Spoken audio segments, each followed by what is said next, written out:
Hi everyone, my name is TARDISgirl and welcome to my channel.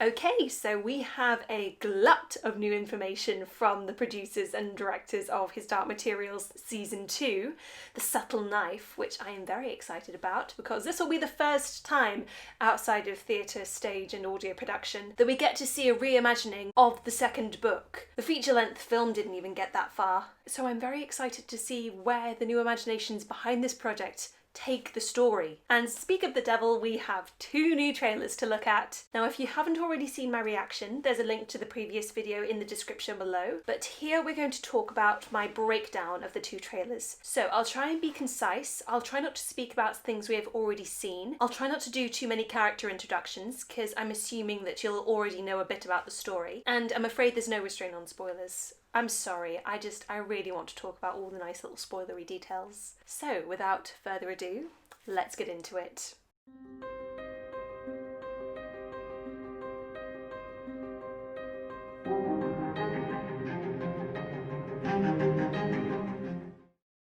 Lara?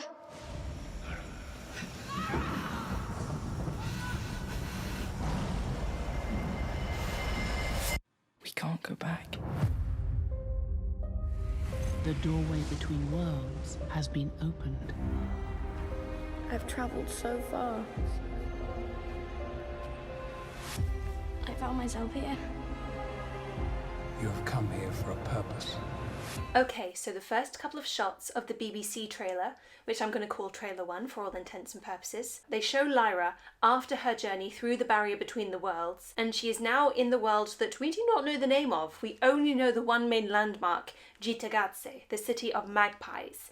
And it is important because this is the world where all the other doorways originate from, where the doorway to our world leads, and also where some doorways to Lyra's world can be found. As the subtle knife was invented in Cittàgazze, it is the epicenter of travel to parallel worlds. We see her experiencing some flashbacks, and we get a tiny glimpse of the point of the subtle knife, obviously linking the 2 together, as Lyra is going to play a very important part in the story of the subtle knife and will parry.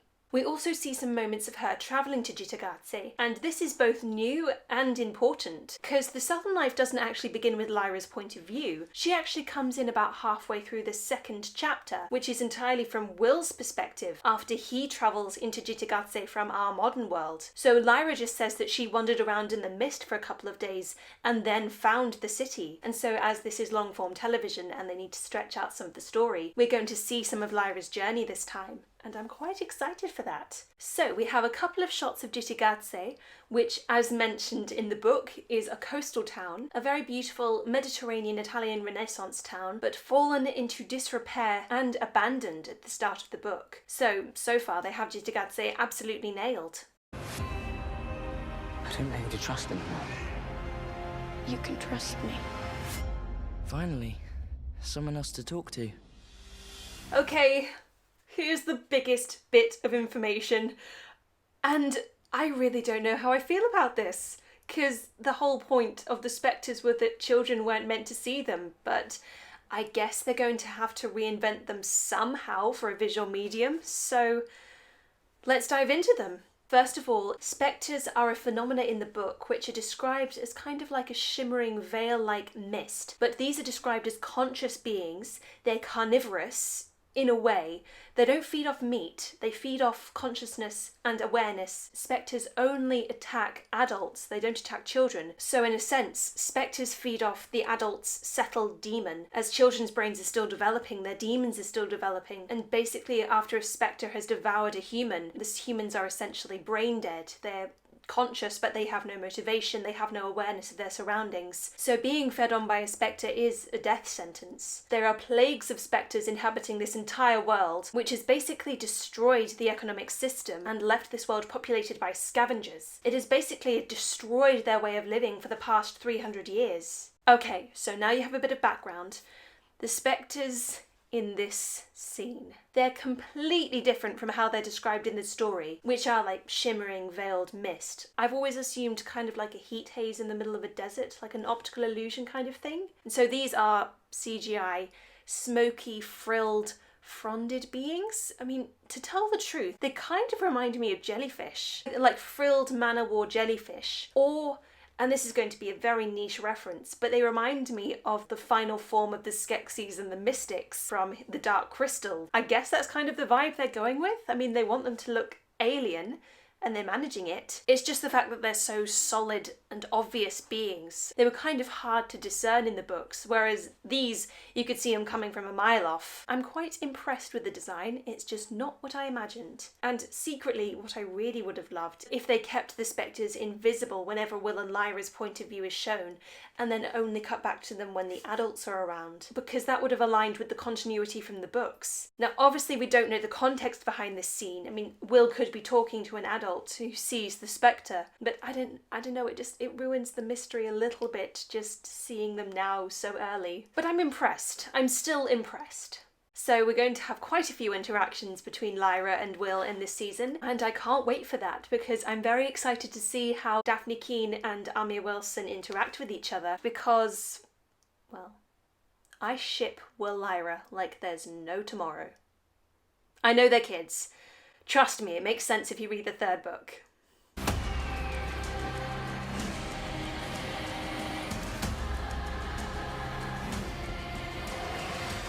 Next notable piece of information, we have a few shots of the battle in the penultimate chapter of the book, in which John Parry and Lee Scoresby are fleeing from the Swiss Guard of the Magisterium, and already we have a sense of the grand scope and scale of that chapter because it takes place over a forest in a rainstorm where a balloon is being chased by a couple of zeppelins, and we clearly see the moment where the flock of birds destroy the zeppelins. This scene already looks incredible, and they've stuck to it being in a rainstorm. Rain action scenes are so hard to do, so I'm impressed. The fate of many worlds may rest on you.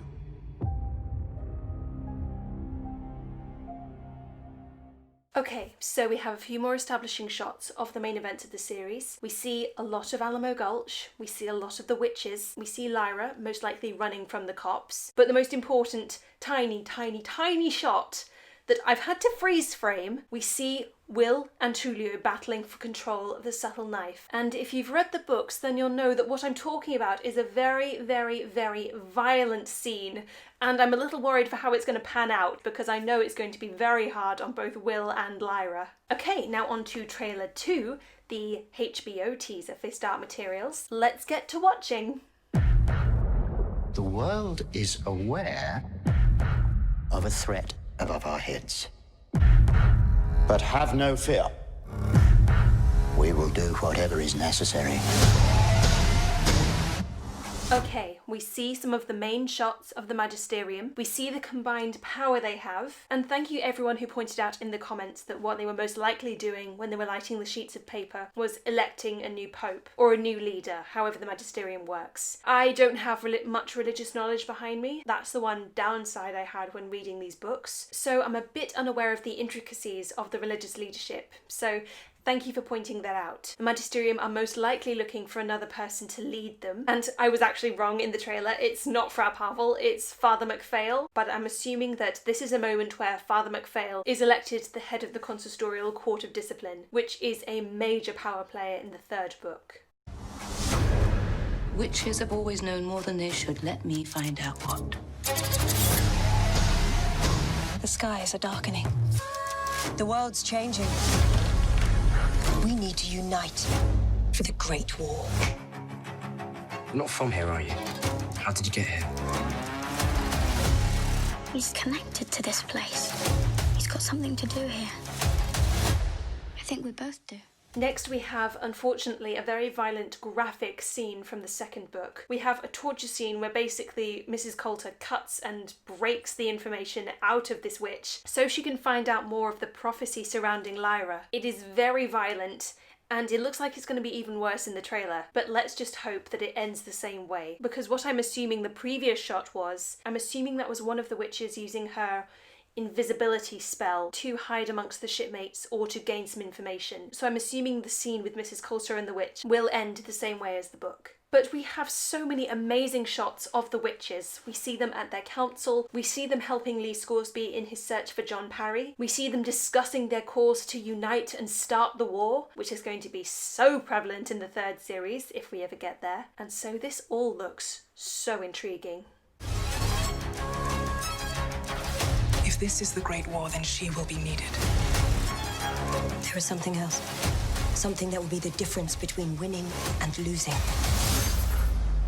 We have a couple more shots of new characters and new places. We have another shot of Mary Malone, and I'm assuming that this is actually from further on in the series when she begins to commune and interact with the shadows. But the most important scene, or the most important shot to me, is when the witches are navigating this barren wasteland, and I truly have no idea what this could be considering all the information we get in the 2nd book. So I'm only assuming that this is a new scene, or it's been taken from the 3rd book. My guesses are this is when they discover the Cliffghasts discussing Essehetra. Or maybe this could be the stretch of wasteland mentioned in the 3rd book that every witch has to cross in order to separate herself from her demon, in order to gain the powers that only witches can have. I truly am nonplussed by this moment. I don't know what it could be, but I really want to find out.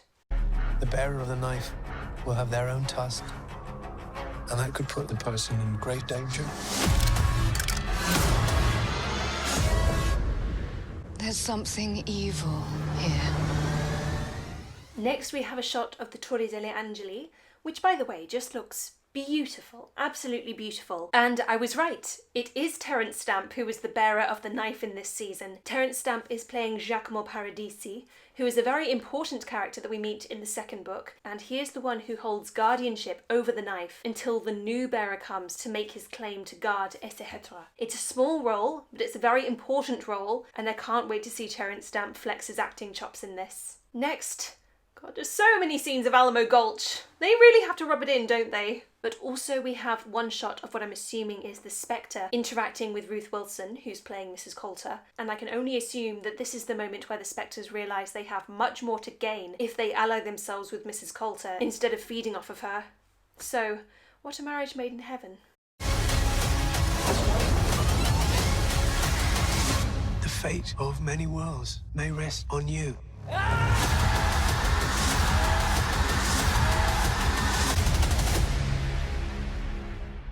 And finally we end with some more shots of the Zeppelin battle and Lyra interacting with Lord Boreal, a character that she hasn't met before, but we definitely have, as he was a focal point of season 1. He is the main antagonist of book 2, and his interactions with Lyra and Will are key to the story progressing, so I'm hoping they do a very good job of fleshing out this narrative. So, the elephant in the room, no shots of Lord Asriel. I mean, I've heard conflicting accounts. I've heard that they have filmed his scenes. I've heard that there was a final episode that they were leaving to last to shoot but didn't get a chance to because of the COVID pandemic. I just don't know at this point. I mean, they could be saving his inclusion in the teasers as a surprise. Maybe he's going to have the second to last episode all by himself as one final wrap up before we get to the main conclusion. But I just don't know at this point. It's very hard to tell. But the information that we do have from these new trailers, oh my god. While it's not making me cry as much as the first one, because I kind of have the security of knowing this is going to happen and it's not so much of a novelty anymore,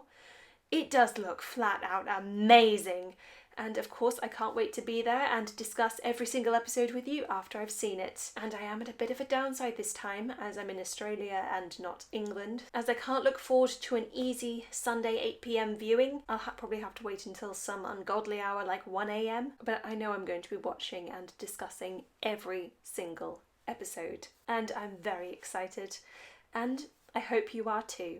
Thank you all so much for watching. I hope you enjoyed this breakdown, and please subscribe to my channel for all this upcoming His Dark Materials content. And I shall see you all across time and space in the next video. Bye!